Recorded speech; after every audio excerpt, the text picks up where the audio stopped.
I am the knower of the known. I am the sexless knower of the known.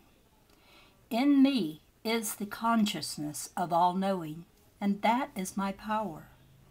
In me, the unconditioned one, is the whole. There are no parts, nor are there beginnings, nor endings in me, the one conscious whole. I am the dual thinker of unfolding parts of the known, the imaginer of imaged forms which emerge from my knowing, through my thinking, to manifest my knowing.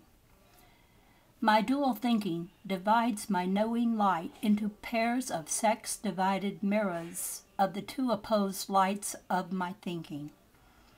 These electric mirrors of divided light reflect my light and life in them, for manifesting my knowing and the one life of my being. Forever and forever they interchange, the dual reflected lights of my thinking, for manifesting the continuance of my thinking. Yet they are not my light, nor are they my life, nor are they my being. I, my all-conscious being, alone live, and I alone think. Again I say, all thinking is my thinking. Also I say, when man thinks at all, he thinks with me as one, imagines with me as one, and builds his images with me as one. And when man is inspired by exalted thinking, know thou that it is I and him who am thinking as one with him. For I am the source of ecstasy and the inspiration in man. Behold in me the silent voice, which man may hear, who hath inner ears to hear. And I am the light, which man may see, who hath eyes of the Spirit to see. For I say that insofar as man knows the ecstasy of inspiration in him, he hears my voice, and sees my light in him. He then knows the mighty rhythms of my balanced thinking, and thinks with me. Come unto me in my high heavens, ye who are burdened of earth, and find rest. For I am rest, and I am love, and all the unchanging qualities which my thinking divides into paired quantities of sex-conditioned extensions of my light, which ever seek the rest in me from which they sprang. And never do they find rest while unaware of me in them, for they are but moving images of my imagining, which forever move as sexed extensions of the sexless light from which they sprang.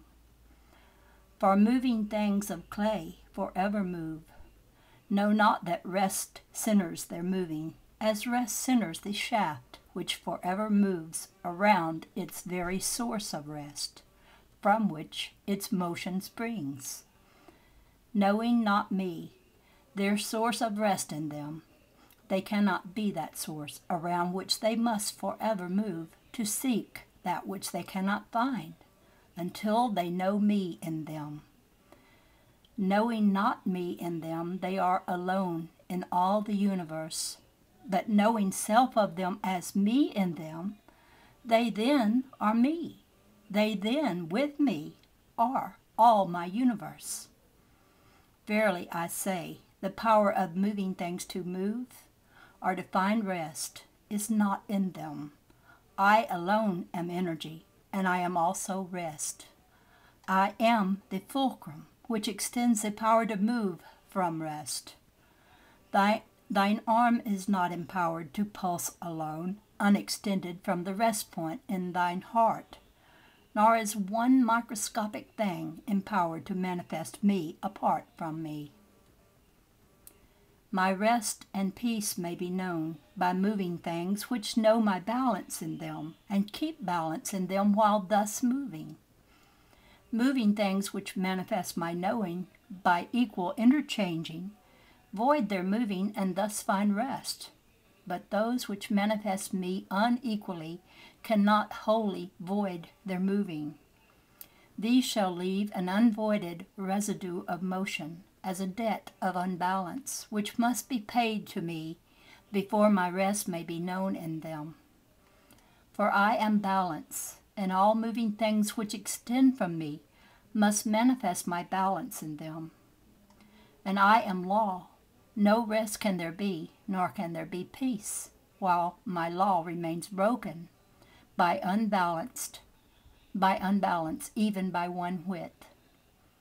For verily I give rest to moving things by equally dividing light of my knowing at rest in me to extending and retracting lights of my thinking. Know thou that my knowing is balanced and at rest in me, so is my thinking balanced and at rest in me. The extending light of my thinking multiplies the oneness of my knowing into many ones, to mother them as formed bodies made in patterned images of my knowing. The retracting light gathers all the many ones together into my oneness to father them in soul seed of me for again borning into patterned forms of many ones. In this wise my formless knowing is imaged in many patterned moving forms, which seek rest from moving in the formlessness of my unity, for reborning as many patterned moving forms. For I am rest. In my rest is my knowing. From my rest extends my balanced electric thinking. In action and reaction of my thinking, I am balanced always, for I am balance, as I am also rest. When man's thinking is balanced in him as it is in me, then shall he know rest in me, as I know rest in me.